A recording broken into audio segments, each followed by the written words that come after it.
అవకతవకల మీద విద్యార్థులతో మాట్లాడడానికి ఇక్కడికి రావడం జరిగింది.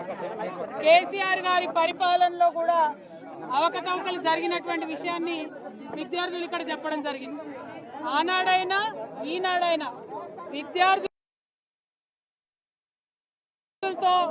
ఎప్పుడైనా వాళ్ళకు న్యాయం జరగాలనే కోరుకునే వాళ్ళం. మేము తెచ్చుకున్నదే తెలంగాణ విద్యార్థులకు, తెచ్చుకున్నదే తెలంగాణ యువకులకు ఉద్యోగాలు రావడానికి కోసం. ఒకవేళ ఇదివరకు జరిగినటువంటి అన్యాయాన్ని చూసే విద్యార్థులు ప్రభుత్వాన్ని పోగొట్టిన విషయం మీరే చెప్తున్నారు ఓపెన్గా, దానిలో వేరే ఒపీనియన్ లేదు. కానీ ఇప్పుడు వాళ్ళ మాయలో పడిపోవడం అన్నది చాలా దారుణం. మేము మిమ్మల్ని కోరేది ఒకటే, పోలీసులను కూడా కోరేది ఒకటే, కాంగ్రెస్ నాయకులు వస్తే లోపల దాకా తీసుకొని పోయి విద్యార్థులతో మాట్లాడించి, ప్రతిపక్ష నాయకులు వస్తే గేట్ బయట మీరే కన్ఫ్యూజన్ క్రియేట్ చేస్తున్నారు. విద్యార్థులతో ఓపెన్ డిస్కషన్ కోసం ఇక్కడికి వచ్చినాం, కానీ అది కూడా కాదంటే ఇక్కడ కాకపోతే మాట్లాడుకుంటాం. కానీ ఇవాళ మేము కోరేది ఒకటే,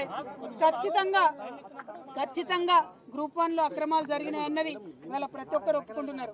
ప్రభుత్వానికి ధైర్యం ఉంటే, చిత్తశుద్ధి ఉంటే మీరు ఎగ్జామ్ క్యాన్సిల్ చేయండి, మళ్ళీ రీఎగ్జామినేషన్ పెట్టండి. ఎందుకు పెడతలేరు? ఎందుకోసం దాచిపెట్టుకుంటున్నారు? ఒకవేళ అంత న్యాయం ఉంటే అర్ధరాత్రి ఎందుకు ఇస్తున్నారు మీరు అపాయింట్మెంట్ ఆర్డర్లు? ఇచ్చినటువంటి అపాయింట్మెంట్ ఆర్డర్లలో కనీసం ఇక్కడ ఉన్న ప్రతి విద్యార్థి ఛాలెంజ్ చేస్తున్నాడు, మా పేపర్లు మేము ఇస్తాం, మీరెవరైతే ర్యాంకర్స్ ఉన్నాయో వాళ్ళ పేపర్స్ ఇవ్వమని అడుగుతున్నారు. ఎందుకు వెనక్కిపోతుంది ప్రభుత్వం? ప్రతిభ ఉండి, ధైర్యం ఉండి, కరెక్ట్గా ఎగ్జామినేషన్ రాసినటువంటి విద్యార్థులు ఛాలెంజ్ చేస్తుంటే ఎందుకోసం ప్రభుత్వం వెనక్కిపోతా ఉంది? మేము ఇవాళ కోరేది ఒకటే, అర్హత లేని వారికి ఉద్యోగాలు రావడానికి వీలు లేదు. ప్రత్యేకంగా ప్రెసిడెన్షియల్ ఆర్డర్ని తుంగలో తొక్కి నాన్ లోకల్ పేరు చెప్పి 8 మంది పైచీలకు ఆంధ్ర ప్రాంతం వాళ్ళని తీసుకొచ్చి ఉద్యోగాలు ఇచ్చారు. మేము ఆంధ్రోళ్ళకు ఉద్యోగాలు రావాలని ఉద్యమాలు చేయలే, తెలంగాణ బిడ్డల కోసం ఉద్యమాలు చేసినాం.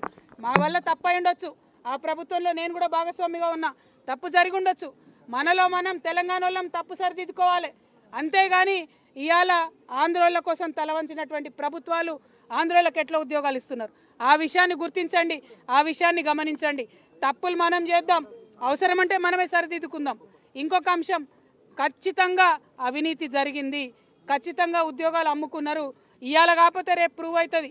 కానీ ఇవి ఫేస్ చేసే ధైర్యం లేకనే ముఖ్యమంత్రి గారు కోర్టులకు పోయి, డివిజన్ బెంచ్లకు పోయి, సుప్రీంకోర్టుకు పోయి పేద విద్యార్థులతోని ప్రభుత్వం తలబడుతుంది. న్యాయమా ఇది? కరెక్టేనా? ఒక్కొక్క లాయర్ లక్షలు తీసుకొని వస్తాడు, అటువంటి వాళ్ళని తీసుకొచ్చి మీరు పేద విద్యార్థుల మీద ప్రయోగిస్తారా? మరి ఇవాళ అదే విద్యార్థుల దగ్గర రాహుల్ గాంధీ వచ్చారు. నేను రాహుల్ గాంధీ గారిని ఒకటే డిమాండ్ చేస్తున్నా, మీ బీహార్ ఎన్నికలు ఉన్నాయి కదా, ఇవాళ ఇక్కడ నుంచి నిరుద్యోగుల మాడికి కూడా వస్తాం, ఏవో వదిలిపెడతాం అనుకుంటారేమో, అక్కడ కూడా వచ్చి మీరు ఇక్కడ తెలంగాణ నిరుద్యోగులు ఎట్లా ఫెయిల్ చేసిరన్న విషయం అక్కడ కూడా చెప్తాం.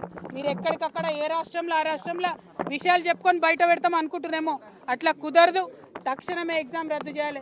కేవలం గ్రూప్ 1 కాదు, ఏ ఒక్క విద్యార్థికి, ఏ ఒక్క అభ్యర్థికి నష్టం జరిగినా ఊరుకునేది లేదు.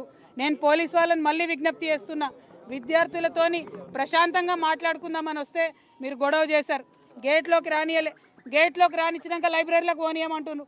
పోనీయమంటే ఎట్లా జరిగేది, ఎట్లా మాట్లాడేది? ఇటువంటి అన్యాయం చేయొద్దని మళ్ళీ ఒకసారి ప్రభుత్వాన్ని డిమాండ్ చేస్తున్నాం. రేపు కూడా 15th రోజు మరి డివిజన్ బెంచ్లో విచారణ ఉన్నది. న్యాయమూర్తులు కూడా దయచేసి ఆలోచన చేయాలి. నిరుద్యోగుల పట్ల ఏదైతే సింగిల్ జడ్జి బెంచ్ మంచి తీర్పు ఇచ్చిందో దానికి కట్టుబడి ఉండాలని చెప్పి నేను కోరుతున్నా. అన్నిటికన్నా దారుణం ఏంటంటే మరి తెలుగులో ఉద్యోగాలు రాసినటువంటి, తెలుగులో పరీక్షలు రాసిన విద్యార్థులకి దారుణమైన అన్యాయం జరిగింది. ఈ మొత్తం నష్టపోయిన వాళ్ళలో పోలీసు వాళ్ళ పిల్లలు కూడా 50-60 మంది ఉన్నారు. మరి మీరు ప్రభుత్వ ఉద్యోగాలలో ఉన్నారు, మీ పిల్లలకు ప్రభుత్వ ఉద్యోగాలు వస్తలేవు. అటువంటి ప్రభుత్వాన్ని ఎందుకు మీరు రక్షిస్తూ ఉన్నారని పోలీస్ మిత్రులను కూడా కోరుతా ఉన్నాను. తెలుగు ఉర్దూ మీడియం రాసిన వాళ్ళకు కూడా అన్యాయం జరిగింది. వీటి మీద పోరాటం చేయడానికి ఇక్కడికి వచ్చిన తప్పితే ఇంకోటి లేదు. ఇదివరకు ప్రభుత్వాలు అన్యాయం చేసినందుకే ప్రభుత్వాలు మారినాయి. ఈ ప్రభుత్వం అన్యాయం చేస్తే ఈ ప్రభుత్వం కూడా నిలబడదు. జాబ్ క్యాలెండర్ ఏదైతే ఇస్తామని చెప్పినారో అది ఇవ్వాలని కూడా డిమాండ్ చేస్తున్నాం. 2 లక్షల ఉద్యోగాలు ఇస్తామని చెప్పిండ్రు, 50,000 పాత నోటిఫికేషన్లే మళ్ళీ ఇచ్చిండ్రు. మరి కొత్తగా ఒక్క ఉద్యోగం కూడా వేయలేదు. ఎందుకోసం అని చెప్పి క్వశ్చన్ చేస్తూ ఉన్నాం. ఇది ఇక్కడితో వదిలిపెట్టబోము.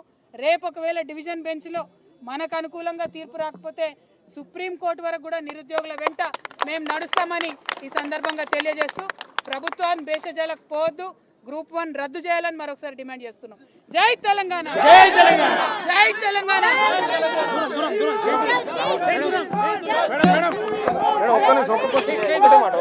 ఒక్కటే మాట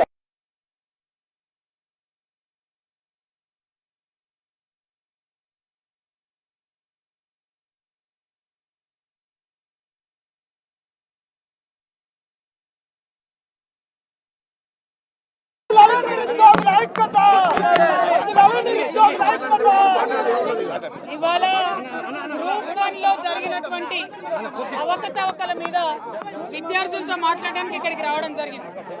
కేసీఆర్ గారి పరిపాలనలో కూడా అవకతవకలు జరిగినటువంటి విషయాన్ని విద్యార్థులు ఇక్కడ చెప్పడం జరిగింది. ఆనాడైనా ఈనాడైనా విద్యార్థులతో ఎప్పుడైనా వాళ్ళకు న్యాయం జరగాలనే కోరుకునే వాళ్ళం. మేము తెచ్చుకున్నదే తెలంగాణ విద్యార్థులకు, తెచ్చుకున్నదే తెలంగాణ యువకులకు ఉద్యోగాలు రావడానికి కోసం. ఒకవేళ ఇదివరకు జరిగినటువంటి అన్యాయాన్ని చూసే విద్యార్థులు ప్రభుత్వాన్ని పోగొట్టిన విషయం మీరే చెప్తున్నారు ఓపెన్గా, దానిలో వేరే ఒపీనియన్ లేదు. కానీ